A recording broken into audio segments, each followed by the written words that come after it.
Hi, welcome back. Now we are doing question number 2 of physics quantum, H1 physics quantum. And right, let's start.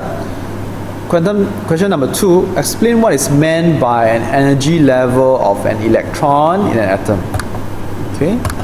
The energy level of an electron in an atom refers to the total potential and kinetic energy of an electron moving around the nucleus of the atom. These energy levels take specific values, right? That is what is meant by the energy level of an electron in an atom.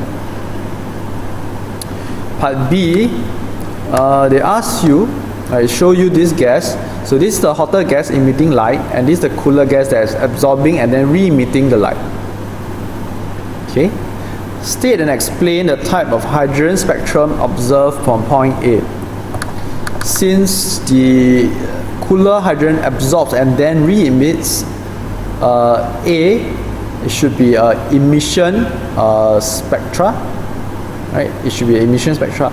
B, in B, it will show the absorption spectra of a hydrogen, and the specific wavelengths that hydrogen absorbs will become dark lines, right?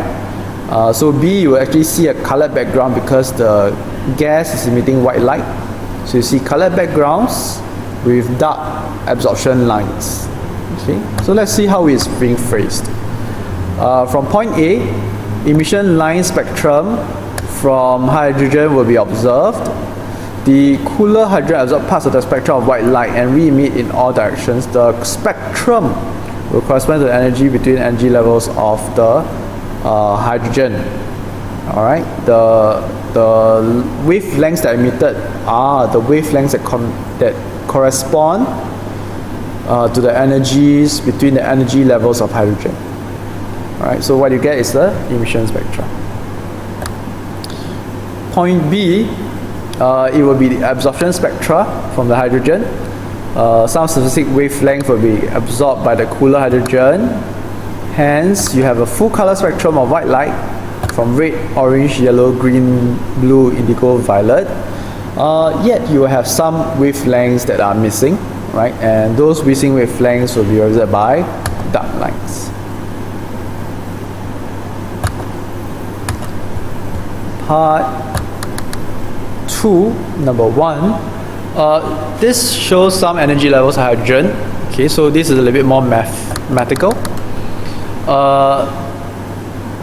Using the energy levels E3 and E1 shown, calculate the transition, the wavelength, the frequency of the photon when it makes transition between E3 and E1.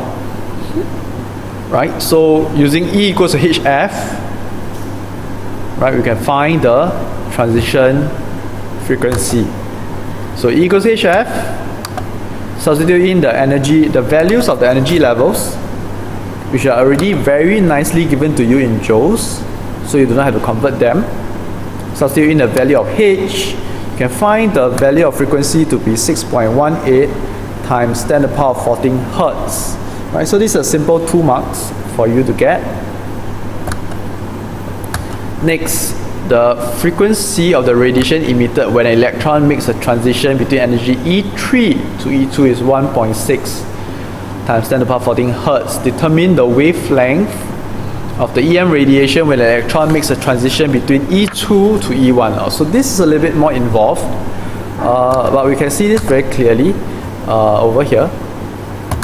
If we make the energy transitions E3 to E1, it will be equals to E3 minus E2 plus E2 minus E1.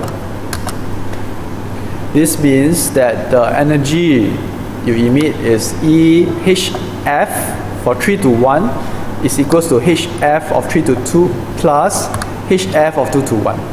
If you remove the common factor of H, you get frequency of 3 to 1 is equals to frequency of 3 to 2 plus frequency of 2 to 1.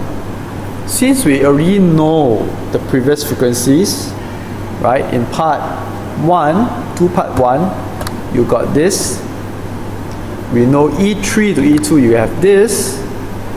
It is hence easy to calculate that the frequency of 2 to 1 is 4.58 times 10 to the power 14 Hertz. However, they are looking for the wavelength.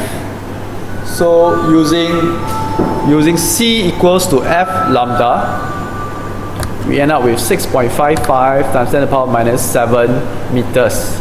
Or you could call it 655 nanometers.